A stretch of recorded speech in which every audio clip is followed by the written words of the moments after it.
Queridos, voltamos para o segundo módulo da aula de resolução de questões de sucessões e de direito de família.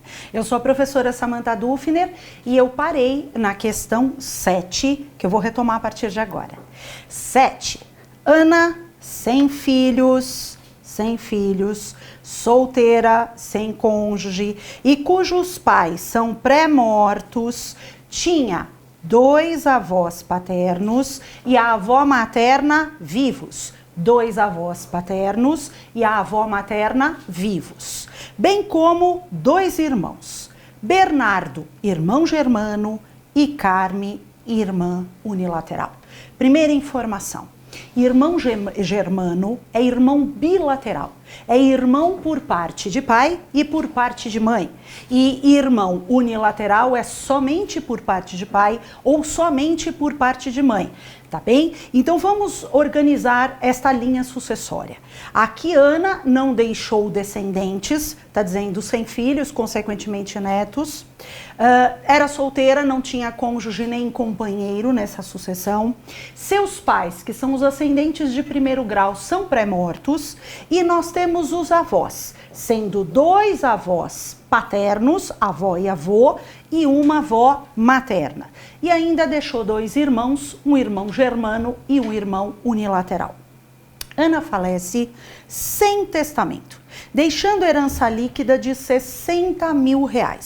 De acordo com os fatos narrados, assinale a alternativa correta.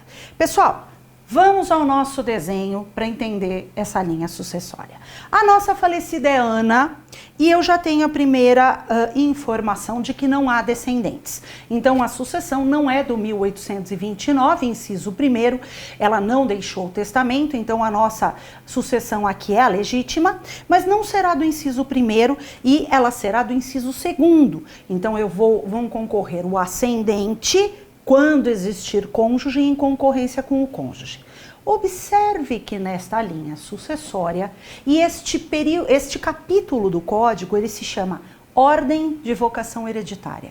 Ordem não vem à toa, a ordem ela é numérica, significa que os herdeiros, né, a linha de herdeiros mais próxima exclui a mais remota. Quando eu tiver descendentes, estão excluídos ascendentes, o cônjuge da linha 3 e os colaterais. O cônjuge só herda em concorrência na linha 1, mas não como herdeiro sozinho na linha 3. Quando eu não tiver a linha primeira, aí eu vou chamar a segunda classe de herdeiros ou categoria, que são os ascendentes. Aí eu terei os ascendentes em concorrência com o cônjuge. Observem que nessa ordem, os colaterais estão em 4º lugar. Isto já significa dizer que ainda que existam os irmãos, que está aqui no coração, irmão Bernardo, que é germano ou bilateral, e a irmã Carmen, que é unilateral, os irmãos são excluídos da herança pela ordem de vocação hereditária, porque existem ascendentes, ainda que de 2º grau, eu vou procurar em toda a linha ascendente, e a classe de herdeiros mais próxima exclui a classe de herdeiros mais remota. Se a Ana quisesse contemplar esses irmãos no processo sucessório, ela teria que ter feito um testamento e ela não fez. Então, primeira consequência que nós temos no exame do artigo 1829 é que os colaterais que ficam no inciso 4º pela ordem são excluídos por aqueles que existem no inciso 2º. Então, os irmãos não herdam. Continuando, né? Os primeiros que entrariam na linha ascendente para herdar são pai e mãe, que são os ascendentes de 1º grau, mas o problema já nos informou que eles são pré-mortos. O que significa isso, professora? Eles faleceram antes de Ana. Então, morto não herda, eu não terei ascendentes de 1º grau. Subindo um grau, lembrando que classe de herdeiro é a linha de herdeiro de cada um dos incisos. 1, 2, 3, 4, eu tenho 4 classes. Dentro de cada classe, eu tenho gerações que são contadas e divididas em graus. Por isso que dentro da classe dos ascendentes, eu tenho a primeira geração de pais pré-mortos e a segunda geração dos avós, que são todos ascendentes de segundo grau. Então observem que aqui eu tenho uma igualdade. Todos os avós serão chamados na linha de ascendentes de segundo grau para o processo sucessório de Ana. Agora vem a pergunta. Observem que eu tenho deste lado, que é o lado paterno, eu tenho a avó e o avô. E do lado materno, eu tenho apenas a avó viva. Como é que fica esse processo de herança? Aqui, na linha ascendente, nós precisamos do 1829, 2, pular para o 1836 e seus parágrafos e 1837 para que possamos, de forma combinada, traçar esta sucessão. Veja bem, diz o dispositivo que quando existem os parentes de primeiro grau, aí sim eles serão chamados. Mas não existindo, eu terei aquilo que a lei chamou de ascendentes de graus superiores. O que significa isso? Significam avós, bisavós e assim sucessivamente. Quando eu tiver ascendentes de graus superiores, que são avós e bisavós, eu preciso dividir em duas linhas. Olha aqui o que diz o 1836, inciso 2º. Na falta de descendentes, que é o nosso caso, são chamados à sucessão os ascendentes. Em concorrência com o cônjuge, aqui não há. Então, eu vou chamar o ascendente mais próximo. Havendo igualdade em grau, ou seja, todos são de segundo grau. E diversidade em linha. O que é isso, professora? Linha paterna e linha materna. E eu tenho todos os avós de segundo grau, mas alguns de paterna e outros de materna. Os ascendentes da linha materna herdam metade, cabendo a outra metade aos da linha materna. Então, olha como é que fica. O processo de herança, o valor da herança líquida aqui, vamos olhar, 60 mil reais. 60 mil reais. Então, como eu tenho que chamar todos os ascendentes de segundo grau, eu vou ter que dividir em duas metades proporcional a cada linha. Então, eu terei 30 mil aqui e 30 mil aqui. Quantas cabeças eu tenho na linha paterna? 2 pro. Então, eu pego o percentual da linha paterna e divido por 2.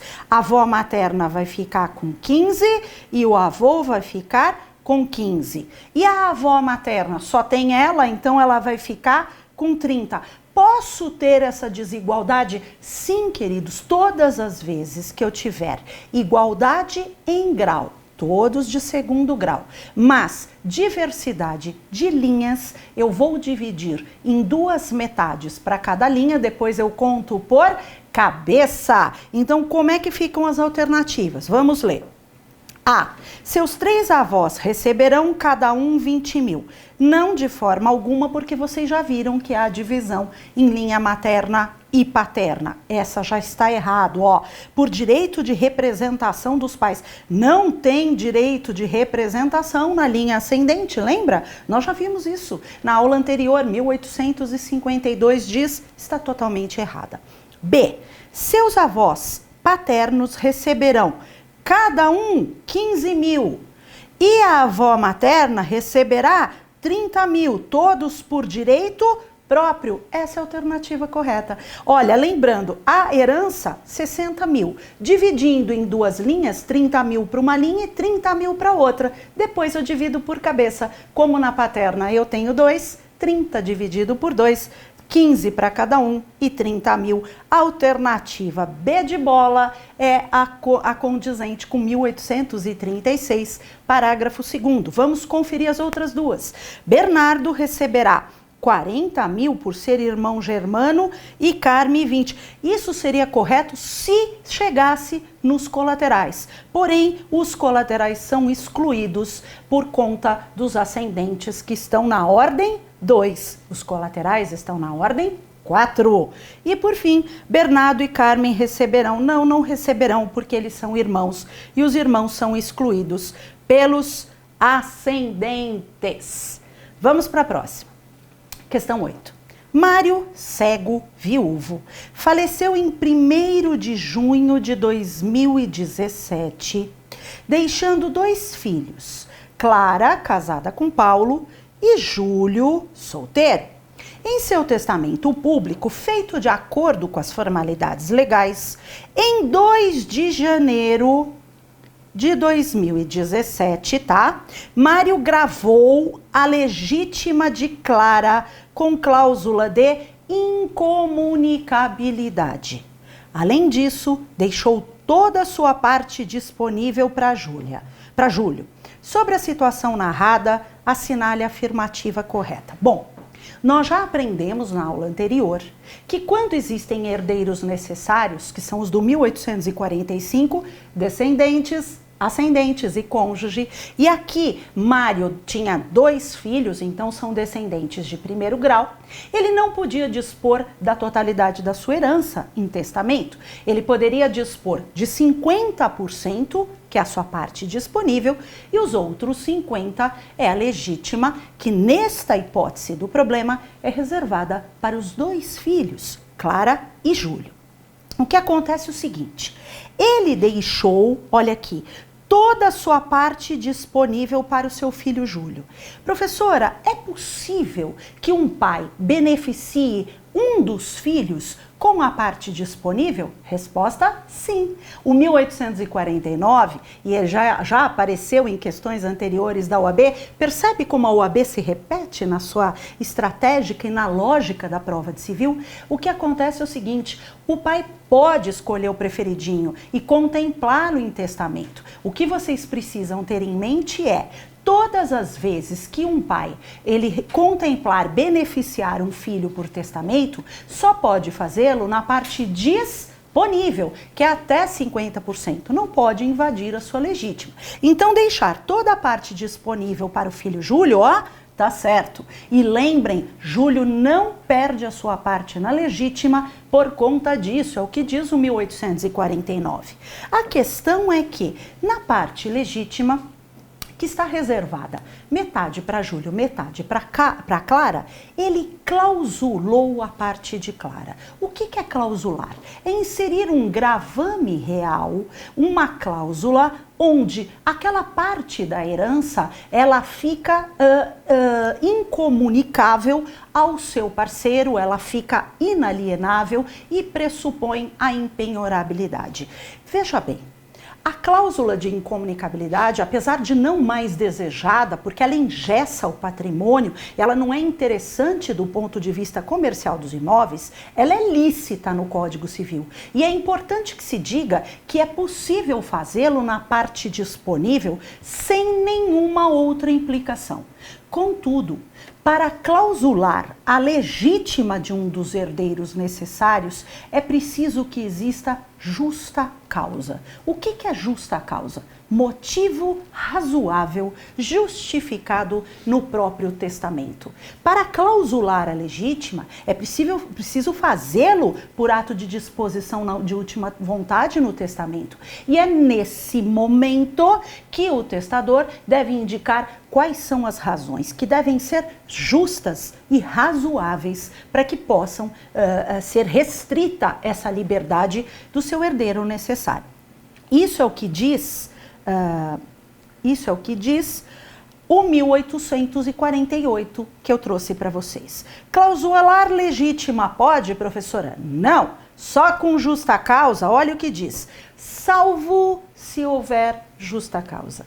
Pronto, resolveu. O que significa isso? Exceto quando existir um justo motivo declarado no testamento, não pode o testador estabelecer cláusula de inalienabilidade impenhorabilidade e de incomunicabilidade sobre os bens da legítima. Então a regra é: não pode clausular a legítima, pode a disponível. E para clausular a legítima tem que existir justa causa. E embaixo, note que o testador era cego. Cego pode fazer testamento, professora? Pode. Aliás, o único testamento que o cego pode fazer é o testamento público. Por quê, professora? Porque o testamento público, ele é falado pela pessoa do testador, que vai diante de um tabelião de notas e declara de viva voz a sua vontade. O único que não consegue fazer o testamento público é o mudo ou o surdo-mudo, exatamente porque o testamento público é falado pela pessoa e depois ele é escrito pelo notário, pelo tabelião, que fará a leitura em voz alta antes da assinatura por todos, na presença de duas testemunhas presenciais. Acontece que, como uma formalidade extra, porque o testador é cego, a lei determina que essa minuta será lida 2 vezes em sua presença. Então, na verdade, esse testador, esse pai, usou o remédio processual correto, que era o testamento público, como diz o 1867. Olha o que diz aqui. Ao cego só se permite o testamento público, só que lhe será lido em voz alta 2 vezes. Então, agora eu posso ler as alternativas e compreender o que é que a OAB está querendo do candidato. Alternativa A. O testamento é inválido, pois Mário é cego e deveria estar regularmente assistido para celebrar o testamento. Risca, coloca fogo no regularmente assistido. Como é que pode isso? Todas as pessoas que têm uma deficiência, pela nova sistemática do Estatuto da Pessoa com Deficiência, são plenamente capazes. E diga-se de passagem, o cego já era capaz, inclusive antes do Estatuto. Ok? Então, a assistência, o Instituto da Assistência, que é um suprimento da incapacidade, ela só é dada às pessoas que são consideradas relativamente incapazes. Isso é uma aberração jurídica, eu não posso dizer que um cego, pelo simples fato de ser cego, é relativamente incapaz. Errado, ele poderia fazer. B.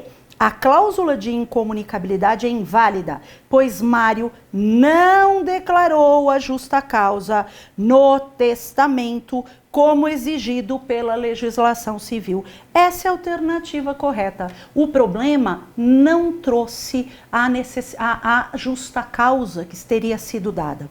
Simplesmente, Mário, que era o testador, ele clausulou a legítima de sua filha Clara sem nenhum pormenor. E o requisito do artigo para que fosse possível a cláusula sobre a parte legítima era a existência no próprio testamento de um justo motivo, uma justa causa. Então, por conta disso, a cláusula é considerada inválida. Presta atenção. A cláusula é inválida, não o testamento. Lembra do princípio da conservação, da preservação da vontade do testador? Quando eu puder inutilizar apenas uma parte, uma disposição, eu aproveito o testamento como um todo e mantenho a disposição de última vontade da pessoa, tá bem?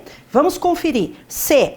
A cláusula que confere a Júlio toda a parte disponível é inválida, pois Mário não pode tratar seus filhos de forma diferente. Errado, nós já sabemos que a parte disponível, ele é livre, ele pode fazer isso para quem ele quiser, inclusive para um filho preferido, só não pode para as pessoas do 1801. E por último, o testamento é inválido, pois como Mário é cego, a legislação lhe permite celebrar testamento cerrado. De forma alguma, o único que ele pode celebrar é o público, tá bem? Questão 9. Lúcia, sem ascendentes e sem descendentes.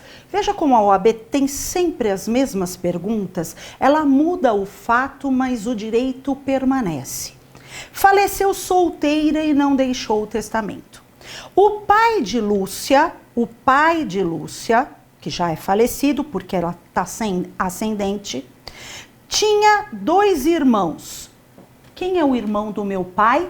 tios. Então, esses dois aqui, eles são tios, porque eles são irmãos do pai, que tiveram cada qual 2 primos, sendo, portanto, primos dela, tá certo?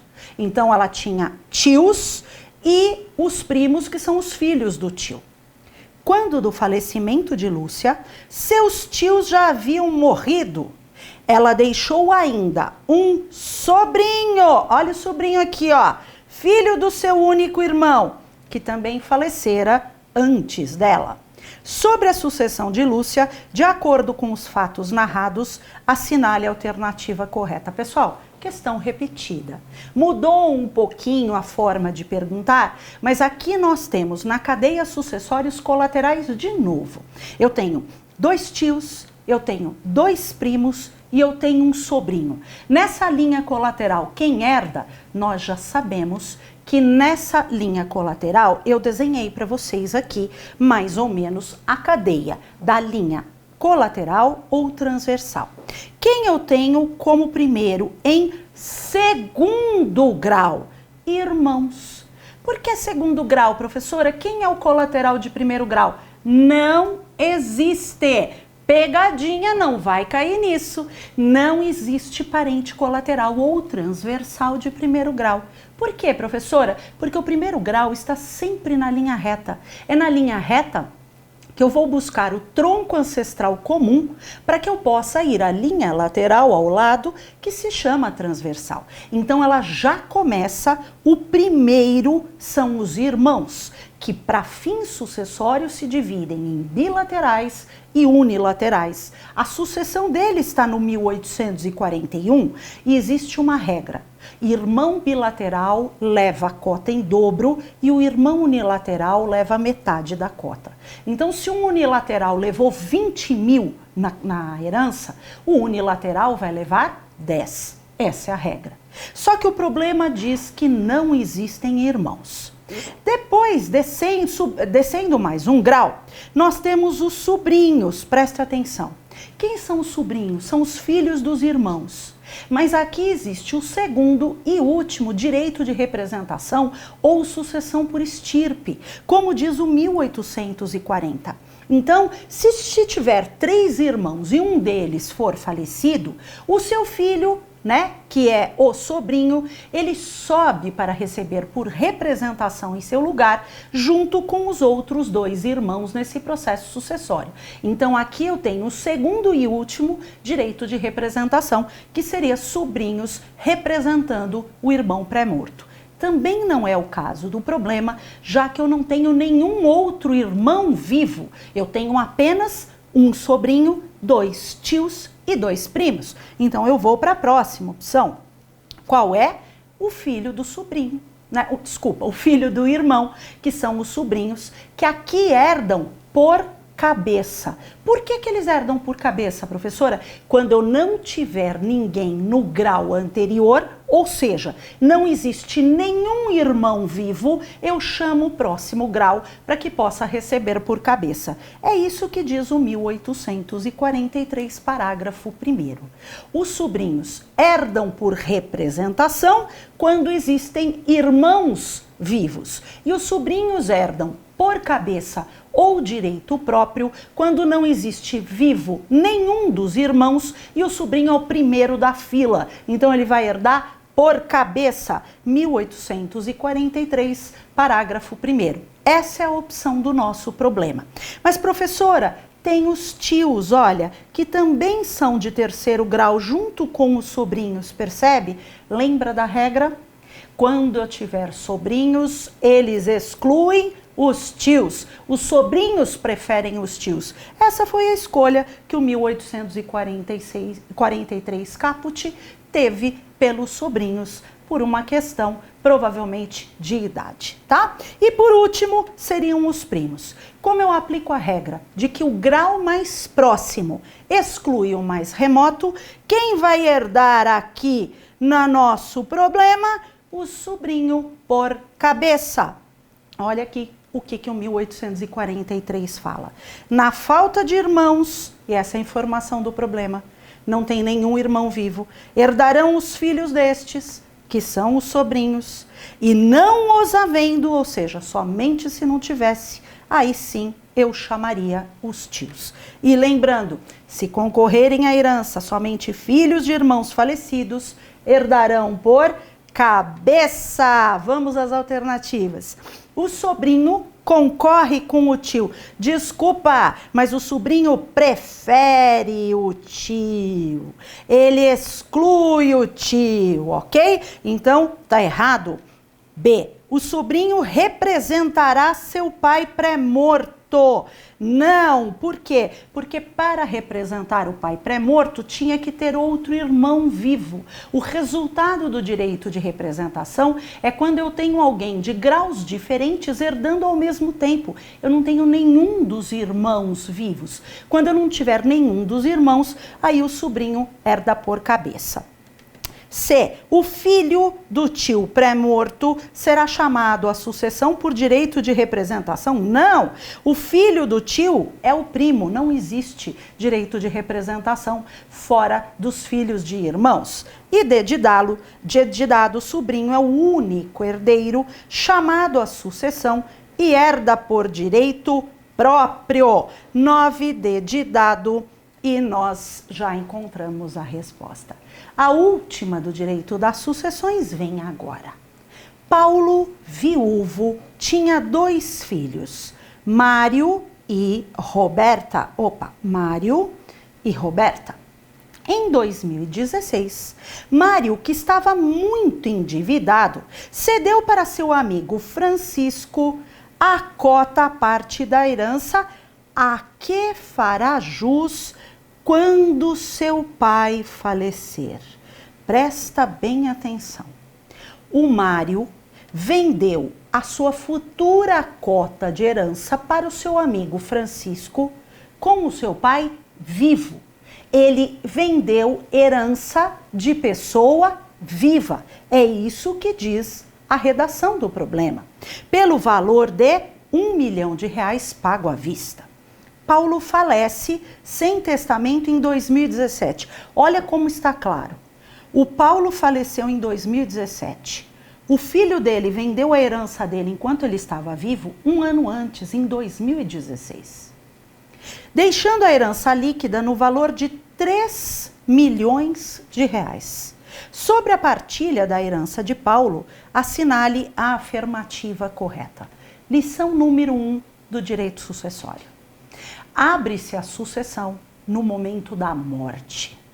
Antes da morte, não existe direito de herança. É no momento da morte que ocorre o fenômeno da cecine, que significa a extinção da personalidade da pessoa natural pela morte, e assim transmite-se desde logo toda a herança aos seus herdeiros. A partir da abertura da sucessão, é lícita a cessão dos direitos de herança, de forma gratuita ou de forma onerosa. Isso é o que nos diz o 1793 ao 1795. Ocorre que o problema deixou claro. O filho, já esperando a morte do pai, mas enquanto esse estava vivo, ele simplesmente resolveu vender para o seu amigo e de forma onerosa uma herança de uma pessoa que ainda estava viva. Por aí nós já temos o ouvido batendo de todas as formas. Existe herança enquanto a pessoa está viva? De forma alguma. A herança só existe e só surge no momento da abertura da sucessão, que se dá com a morte. Então, vamos ver aqui exatamente as alternativas. Francisco não será contemplado na partilha porque a cessão feita por Mário é nula, razão pela qual Mário e Roberta receberão R$1,5 milhão. Olha, a herança não eram 3 milhões? Os dois não são herdeiros necessários? O que é que eu faço? Divido por 2. Mas, professora, é nula essa cessão de direito de herança? Ele não pode vender a herança dele? Poder ele pode, quando existe herança. Porque se ele faz isso antes, isto é, pacta corvina, ou também conhecido por pacto sucessório. Artigo 426, um dos mais conhecidos do Código Civil, que diz o seguinte: não pode ser objeto de contrato a herança de pessoa viva. E quando o código fala com não pode, ele está dizendo que é nulo. O código usa alguns sinônimos para essa palavra. Ele fala é nulo, é proibido, é ilícito ou simplesmente nulo. Aqui, quando ele usou não pode, ele está dizendo é nulo quando o objeto do contrato é de herança de pessoa viva, porque isso é uma aberração jurídica. Não existe herança de pessoa viva. E claro que foi um contrato, porque o filho estava vivo e o Francisco que comprou também, então é um negócio jurídico inter vivos. E para não deixar nenhuma dúvida, o 166 fala a mesma coisa sobre o negócio jurídico. É nulo o negócio jurídico quando a lei taxativamente o declarar nulo. Então, não resta dúvida, a alternativa correta é a A. Vamos verificar as demais só para ter certeza. Francisco receberá, Francisco é quem comprou a herança, por força da partilha, 1 milhão. Não, ele não pode receber porque é nulo, e o nulo não produz efeitos desde a origem. Ele que vai atrás do Mário, que o vendeu pedindo regresso, mas ele não vai receber herança nenhuma. C. Francisco e Roberta receberão, cada um por força da partilha. Não, o Francisco não vai receber porque é nula. E por último, Francisco receberá por força da partilha 1 milhão e Roberta ficará com 2. De jeito nenhum, porque o Francisco não receberá, porque é nula, tá? E a Roberta também não poderia ficar com 2 milhões, porque isso ia ferir a legítima do seu irmão. Agora vamos ao direito de família e vocês vão perceber que uma das partes mais fortes na prova é sempre regime de bens. Aldo e Mariane são casados sob o regime da comunhão parcial de bens, desde setembro de 2013.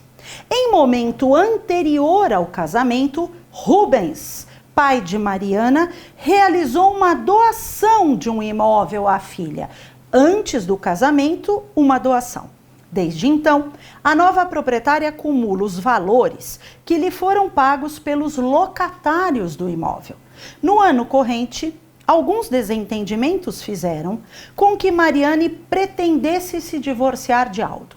Para tal finalidade, procurou um advogado informando que a soma dos aluguéis que lhe foram pagos desde a doação do imóvel totalizava 150 mil, desde antes do casamento, sendo que 50 mil foram auferidos antes do casamento e o restante, que são 100 mil após. Mariane relatou ainda que atualmente o imóvel se encontra vazio, sem locatários. Sobre essa situação, diante do divórcio, assinale a correta. Pessoal, normalmente as pessoas se enganam muito com o regime da comunhão parcial de bens. Existem 3 acervos no regime da comunhão parcial de bens. Existe um acervo, eu vou desenhar aqui, que é o acervo onde os bens se comunicam entre o casal nesse regime. O que é que se comunica? Todos os bens adquiridos onerosamente na constância do casamento. Então, desde o momento do casamento até o momento da ruptura pelo divórcio ou pela morte, os bens a títulos onerosos, eles se comunicam. Se comunicam como? Não importa que esteja no nome de um, ele se comunica ao outro em partes iguais. Por isso, nós temos nesse acervo 2 metades. Eu tenho a meação do marido e a meação da mulher. Se for casal homoafetivo, também é exatamente a mesma coisa.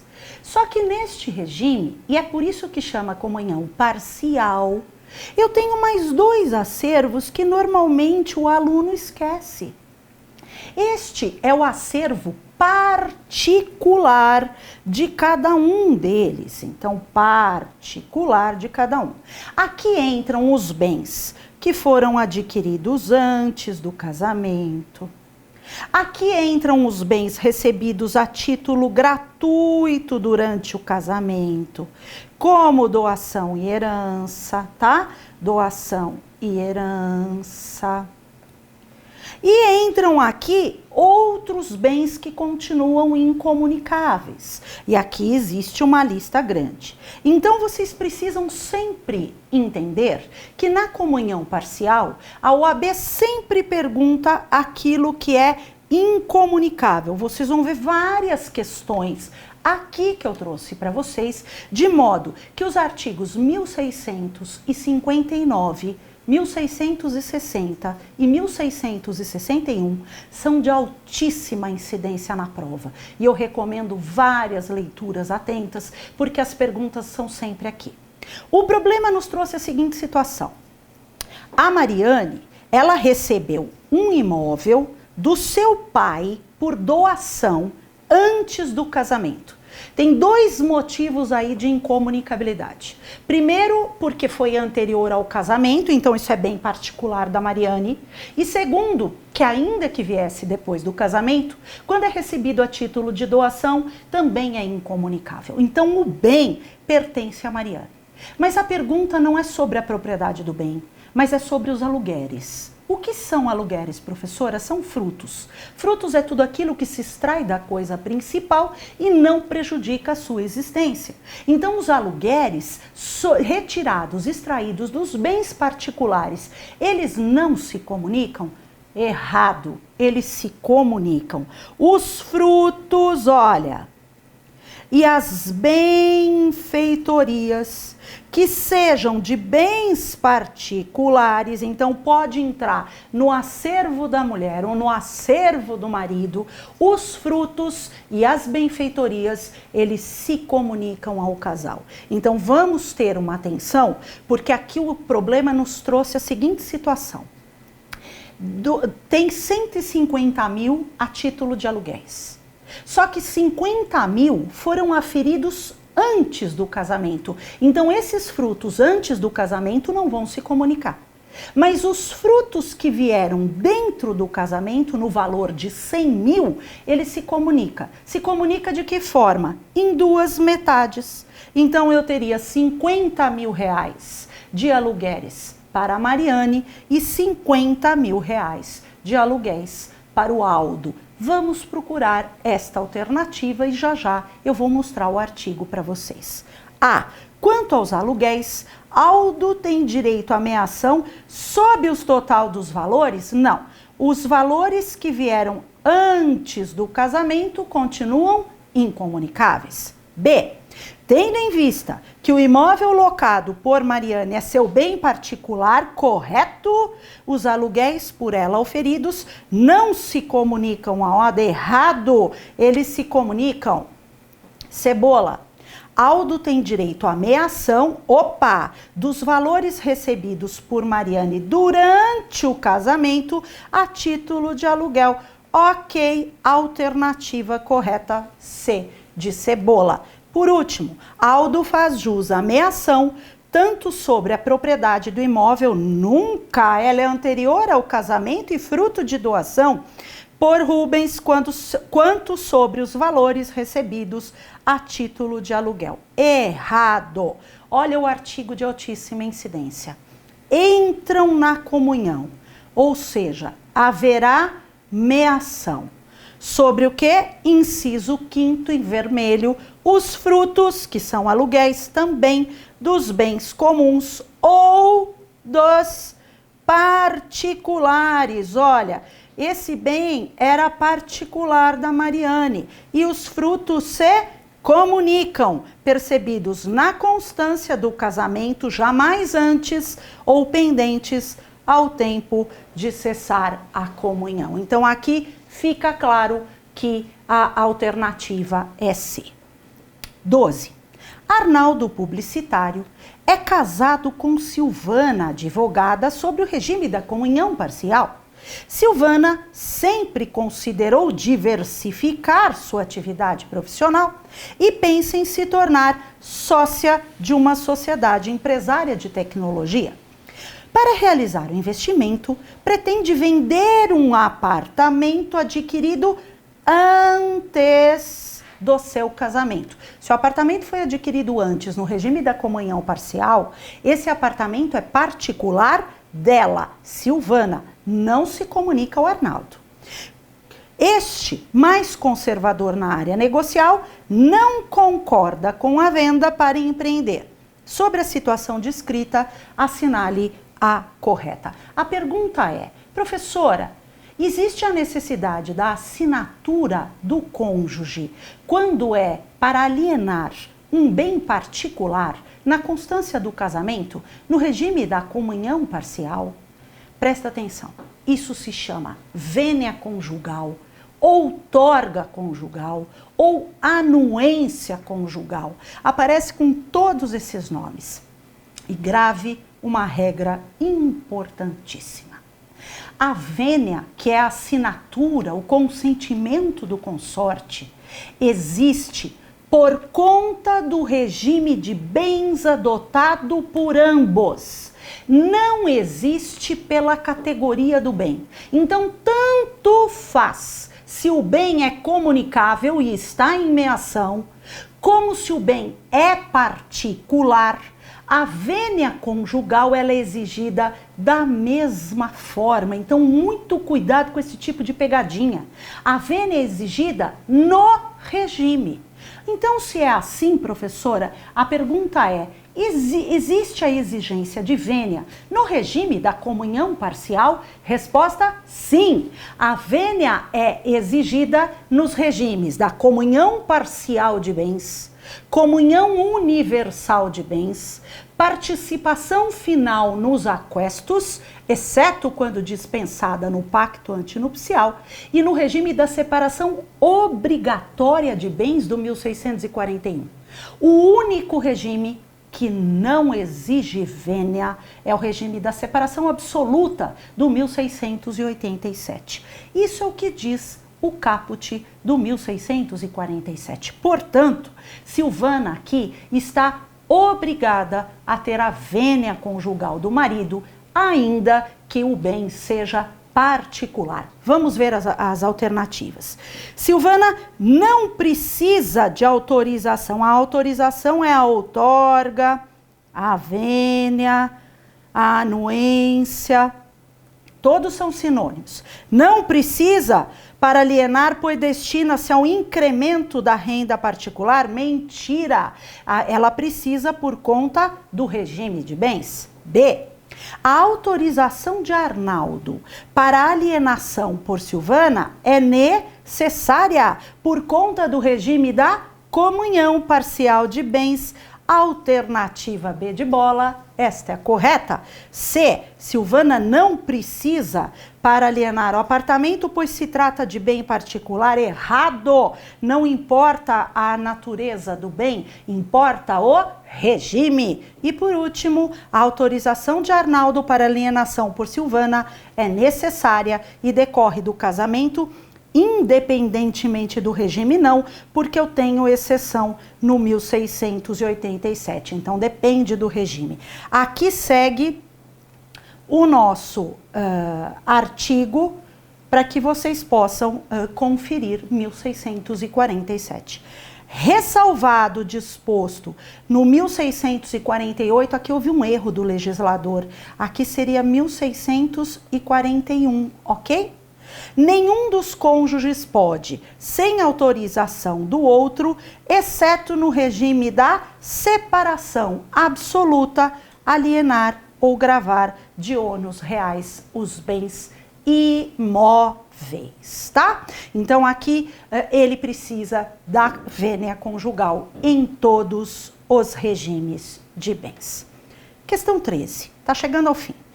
Mônica, casada pelo regime da comunhão total de bens, descobre que seu marido, Geraldo, alienou um imóvel pertencente ao patrimônio comum do casal. Então, é comunhão universal e ele alienou sem a vênia. Olha a vênia de novo na questão de prova. A descoberta agrava a crise conjugal entre ambos e acaba conduzindo ao divórcio. Tempos depois, Mônica ajuiza a ação em face do seu ex-marido, objetivando a invalidação da alienação do imóvel. Sobre o caso narrado, assinale a alternativa correta. Ela pode invalidar o negócio jurídico, a venda do imóvel, por ter sido feito por seu marido sem a vênia conjugal? Resposta sim. Só que é muito importante que vocês conheçam esse dispositivo, que inclusive é autoincidência na prova da primeira fase e da segunda fase. E aí vocês vão perceber que essa invalidação é do tipo relativa, ou seja, é possível a propositura de uma ação anulatória, é o que diz a lei no 1649. Em sendo assim, existe um prazo de decadência para que o cônjuge prejudicado ingresse com essa ação. Caso contrário, haverá a decadência deste fato e o ato será convalidado. Vamos ver as alternativas? O juiz pode conhecer de ofício. Já doeu meu ouvido. Por quê, Pro? Porque a anulação, ela só interessa aos interessados e o juiz não pode conhecer de ofício nenhum tipo de anulação ou nulidade relativa. Isso está lá na teoria geral do Código Civil, ok? Então aqui já está errado. O fato de Mônica não ter anuído com a alienação do bem representa um vício que convalesce com o decurso do tempo. Correta alternativa B de bola. Aqui era preciso, nessa ação, saber se o vício era de nulidade absoluta ou anulação. No nosso caso, segunda possibilidade, anulação, 1649. E saber os efeitos, as consequências da anulação. O ato anulável, ele é sujeito à decadência. Após o prazo decadencial, ele se convalida ou confirma. Ele não pode ser conhecido de ofício, nem alegado pelo Ministério Público, e somente os interessados podem entrar com a ação no tempo de decadência. Depois disso, ele é confirmado.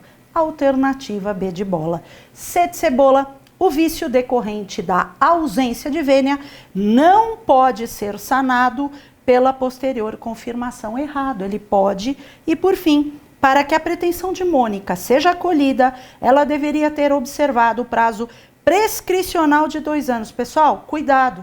O prazo é de 2 anos sim e conta do divórcio. Só que esse prazo é de decadência. A OAB vive exigindo de vocês saber se o prazo é de prescrição ou decadência.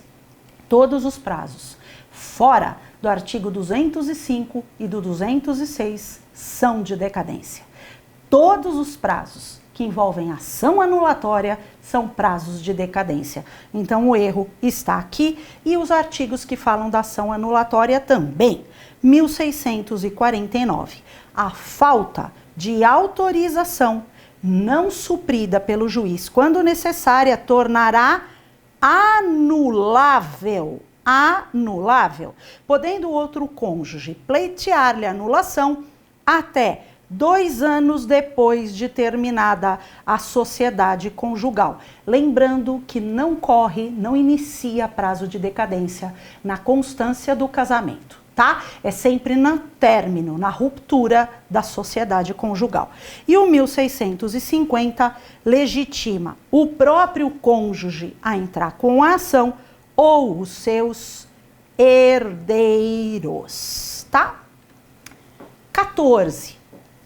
Arlindo e Berta firmam pacto antinupcial, preenchendo todos os requisitos legais no qual estabelecem o regime da separação absoluta de bens. No entanto, por motivo de saúde de um dos nubentes, a celebração civil do casamento não ocorreu, ou seja, eles fizeram um pacto, mas eles não casaram. Diante disso, Arlindo e Berta decidem não casar e passam a conviver maritalmente, ou seja, eles não casam, mas eles vivem em união estável. Após 5 anos de união estável, Arlindo pretende dissolver a relação familiar e aplicar o pacto antinupcial, com o objetivo de não dividir os bens adquiridos na constância dessa união. Nessas circunstâncias, o pacto antinupcial é... Pessoal, presta atenção. Pacto significa contrato. Antinupcial significa antes das núpcias, que são casamento. Então ele é lavrado por escritura pública, já que ele é solene, no tabelionato de notas antes do casamento. Desde então ele é válido, porque ele está no segundo degrau da escada pontiana, ele preencheu os requisitos de validade. Porém, os efeitos dele estão pendentes de uma condição suspensiva, que é um evento futuro e incerto que não se sabe se ocorrerá. Qual é esse evento? O casamento. Então, ele só surtirá efeitos a partir do casamento celebrado. Ocorre que o problema diz que as partes não casaram. Então, eles tiveram as formalidades necessárias para fazer um pacto válido, que foi no dia que foi feito, só que como eles não se casaram, esse pacto não teve efeito. Então, qual é a alternativa aqui? A alternativa A. O pacto é válido, mas ele é ineficaz. É exatamente o que diz o 1653. É nulo o pacto se não for feito por escritura pública, e claro, isso é vício de forma, seria causa de nulidade, mas será ineficaz, ou seja, sem efeito, se não lhe seguir o casamento. Então ele é válido e ineficaz, exatamente o que disse a alternativa A. Juliana é sócia de uma sociedade empresária que produz bens que exigem alto investimento, por meio de financiamento significativo. Casada com Mário pelo regime da comunhão universal de bens, desde 98, e sem filhos, decide o casal alterar o regime do casamento para o de separação, sem prejudicar direitos de terceiros e com a intenção de evitar a colocação do patrimônio já adquirido em risco.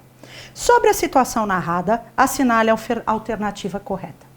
Pro, pode trocar o regime de bens? Agora pode. Desde 2002, o princípio que se aplica é da mutabilidade motivada. E no 1639 do Código Civil, é possível que as partes que estejam de comum acordo, então há um litisconsórcio ativo necessário dos cônjuges, os dois devem pedir, nunca um contra o outro, alegando um justo motivo, que é uma razoável causa, e sem prejudicar interesse de terceiros, via ação judicial, eles podem pedir a modificação, que será apreciada livremente pelo juiz. É o que diz o 1639.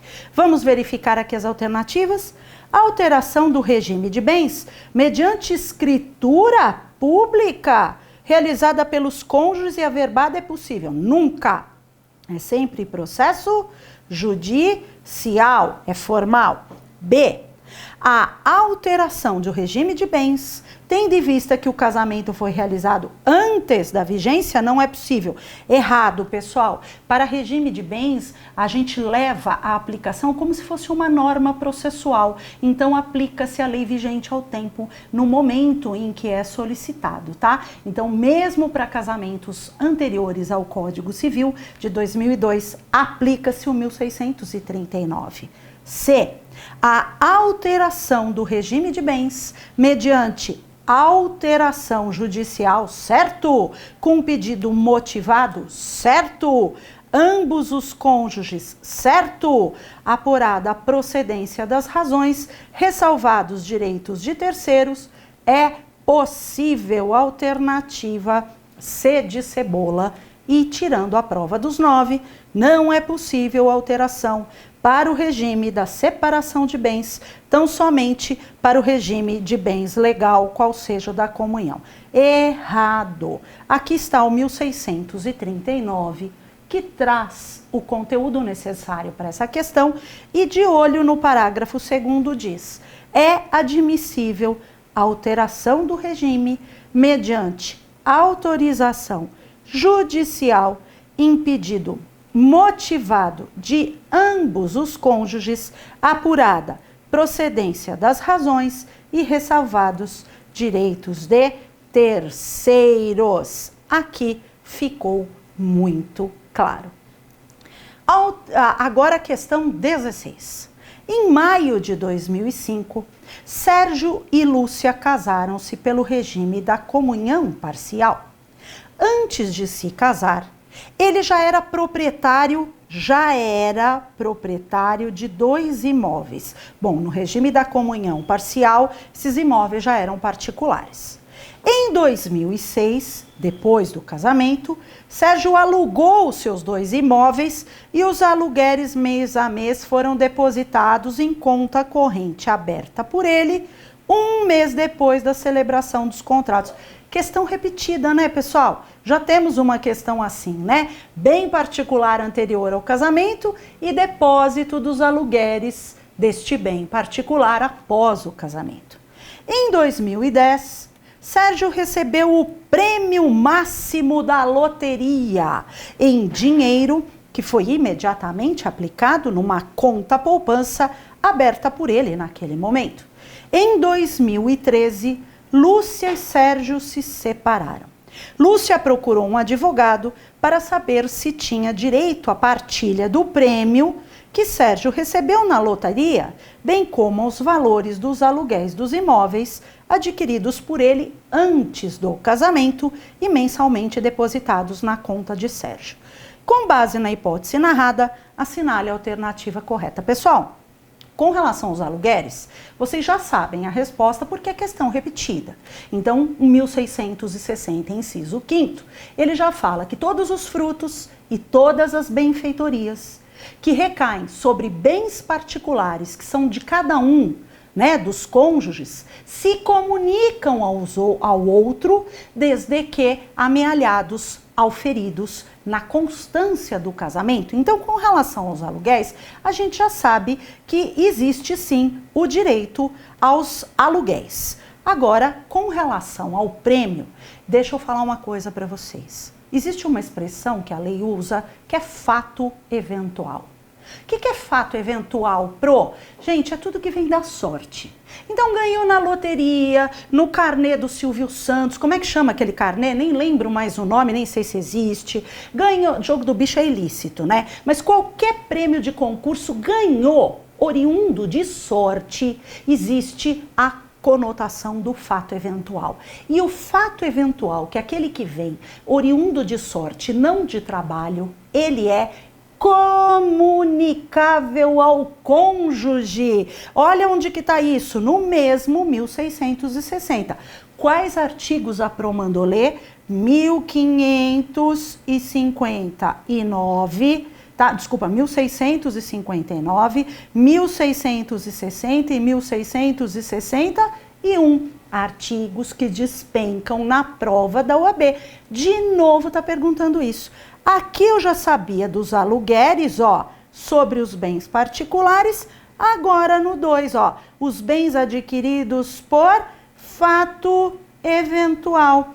Sorte! Loteria, com ou sem o concurso de trabalho. Agora eu posso procurar a minha alternativa. Ela não tem direito ao prêmio. Errado. Ela tem fato eventual. B, ela tem direito à partilha dos valores depositados na conta, oriundos dos aluguéis, mas não tem direito à partilha do prêmio. Errado. É fato eventual. C. Ela tem direito à partilha do prêmio, mas não poderá pleitear a partilha dos valores depositados na conta oriundo dos aluguéis dos seus imóveis? Errado. D de dado. Ela tem direito à partilha do prêmio, que é o fato eventual, certo? E dos valores depositados na conta corrente, como aluguéis, uma vez que ambos constituem-se bens comuns do casal. D de dado, de novo 1660 na prova da OAB. Mais um pouquinho que está acabando. Roberto e Ana casaram-se em 2005 pela comunhão parcial de bens. De novo. Em 2008, Roberto ganhou na loteria. Alguém já viu essa questão? Vocês percebem como cai sempre estes dispositivos? Provas diferentes em matéria repetida. Ganhou na loteria, meu aluno já sabe que isto é o quê? Fato eventual. Com os recursos adquiriu um imóvel no Recreio do Bandeirantes. Pronto. Isso se chama subrogação. Quando eu pego algo que se comunica, vendo e emprego dinheiro em outro bem que também se comunica. Então, o Recreio do Bandeirantes é fruto de um fato eventual, então ele se comunica. Em 2014, Roberto foi agraciado com uma casa em Santa Teresa, fruto da herança de sua tia. Opa, ele recebeu por herança. Eu já disse para vocês, quando eu fiz as 3 bolas, que se comunicam na constância do casamento os bens adquiridos a título oneroso, excluídos os gratuitos a título de doação e herança. Se recebeu por herança, mesmo que seja na constância do casamento, a casa de Santa Teresa não se comunica. Em 2015, Roberto e Ana se separaram, tendo em vista o regime de bens, assinale a correta. A. Os imóveis situados no Recreio do Bandeirantes e Santa Teresa são bens comuns. Não, não são, porque o de Santa Teresa é fruto de herança, logo incomunicável. B. Apenas o imóvel situado no Recreio, que é fruto de fato eventual e subrogou-se no lugar do Recreio dos Bandeirantes, deve ser partilhado, sendo o imóvel situado em Santa Teresa bem particular de Roberto. A 17 é B de bola. Então, só para tirar a cisma, apenas o imóvel de Santa Teresa deve ser partilhado, não é herança. E D, nenhum dos dois, errado, alternativa B de bola. Olha aqui o artigo 1659, tá? Excluem-se da comunhão, ou seja, são incomunicáveis aqueles do inciso primeiro. Qual?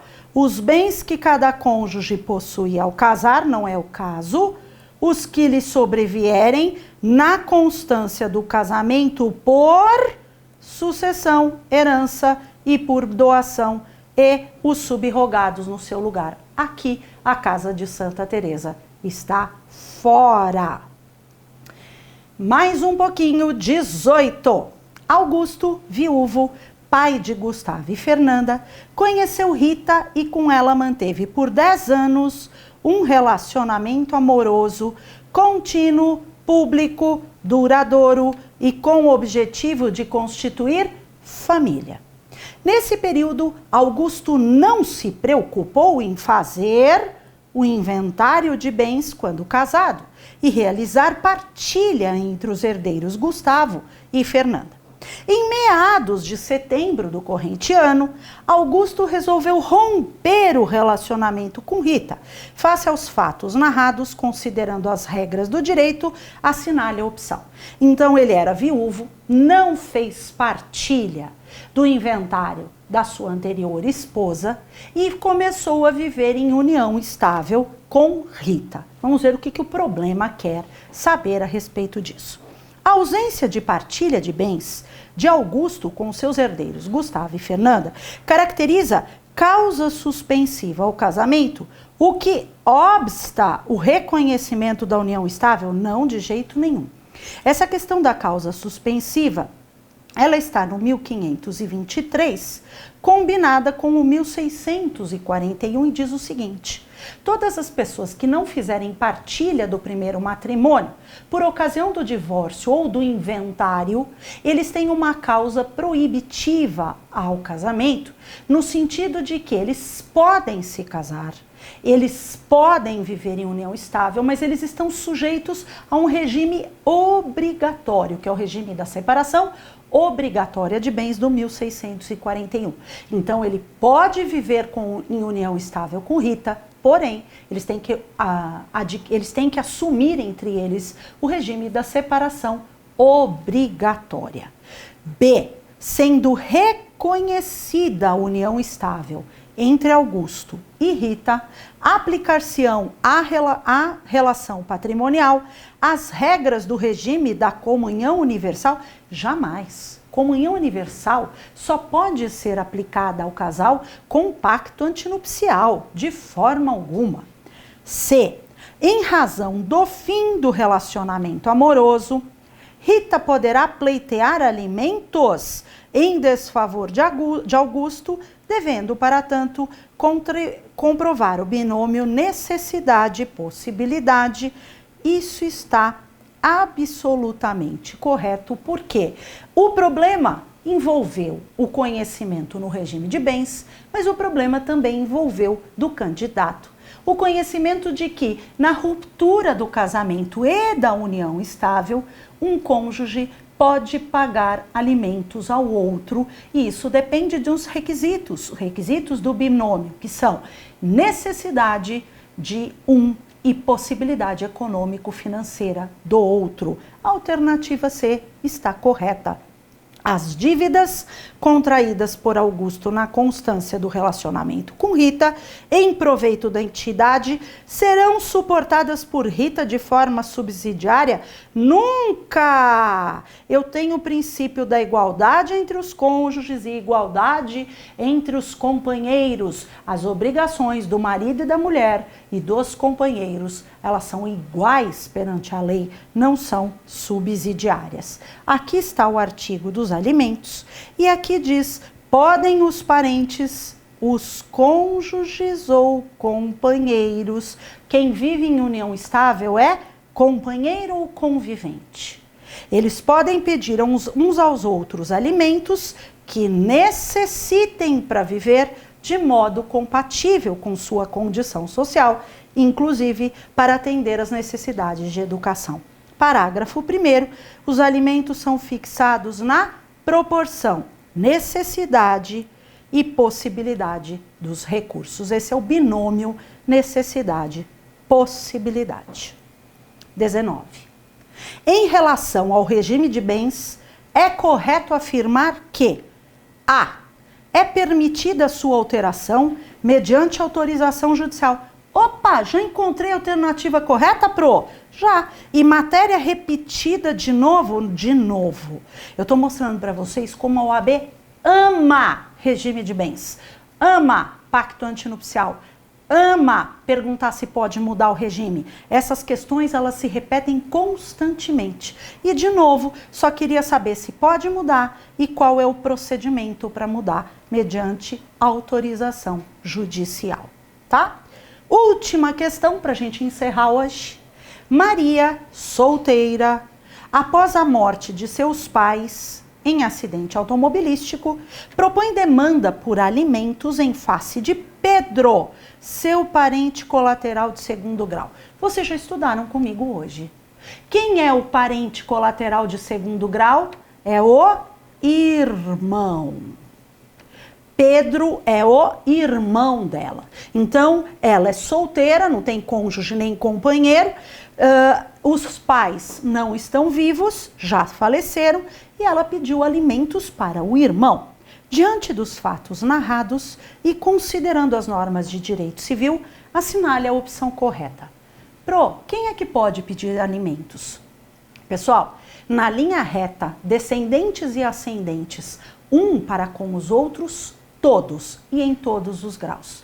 Então, em primeiro lugar, os descendentes pedem aos ascendentes, existe uma ordem no dever de alimentos. E se não existirem os ascendentes e não podendo fazê-los, aí sim eu passo para os colaterais. Somente os colaterais que estão autorizados pela lei são os irmãos, que são os colaterais de segundo grau, tá? Isso é o que diz, olha aqui, o 1697, que fixou uma ordem para pagar. Então fala, na falta dos ascendentes, cabe a obrigação aos descendentes. Então, quem é que paga em primeiro lugar? Quem é o primeiro da fila? Os ascendentes. E na falta desse? Os descendentes. E guardada essa ordem de sucessão, ou seja, vou chamando dentro do grau mais próximo, que exclui o mais remoto, e faltando esses, ou seja, em terceiro e em último lugar, aos irmãos germanos, que nós já sabemos que são os bilaterais, ou os unilaterais. Os dois pagam alimentos. Agora a gente olha a alternativa. Pessoal, me ajuda aqui, agora para. O negócio deu pau. Eu fui fazer assim, ele aumentou. Eu preciso voltar. Voltei. Conseguiu? Consegui. Aí você volta do ponto que você... Tá. Então agora vamos voltar para as alternativas, agora que nós já sabemos que existe uma ordem para pagar os alimentos e que o Pedro, que é o irmão, pode chegar nisso. Como Pedro é parente colateral de Maria, não tem obrigação de prestar alimentos? Não é o que diz o nosso Código Civil. O irmão pode chegar a pagar, sim, na ordem.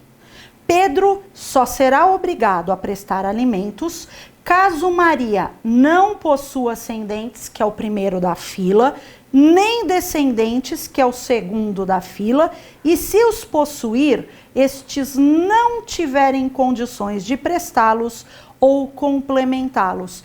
A alternativa correta é simplesmente saber se o candidato conhece a ordem para cada um destes devedores de alimentos. Tirando a última prova dos 9, a obrigação de prestar alimentos é solidária entre ascendentes e descendentes. Até doeu minha orelha.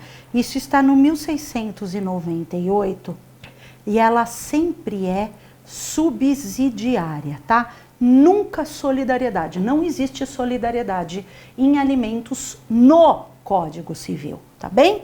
E Pedro não tem obrigação, pois não é irmão de Maria. Nós sabemos que ele é irmão. Colateral de segundo grau é irmão. Pessoal, deixo aqui minha colaboração para vocês. Foi muito bom estar nesta aula de resolução de questões. Nos acompanhe nos próximos cursos que nós ofereceremos. Quero ter o prazer, a satisfação de trabalhar outras áreas do direito civil e de dar aulas dinâmicas aqui no Max Juris, para que a gente possa efetivamente aprender todos esses conteúdos de família e sucessões. Vocês já perceberam que a OAB tende a exigir o mesmo conhecimento do aluno, a mesma lógica, e é através dessa lógica que nós vamos arrasar na prova do direito civil, tá bem? Então não se esquece, eu sou a professora Samantha Dufner, te espero no próximo vídeo, se inscreve no canal, toca o sininho para receber todas as nossas notificações e eu te espero da próxima vez. Grande beijo, até a próxima. Tchau, tchau.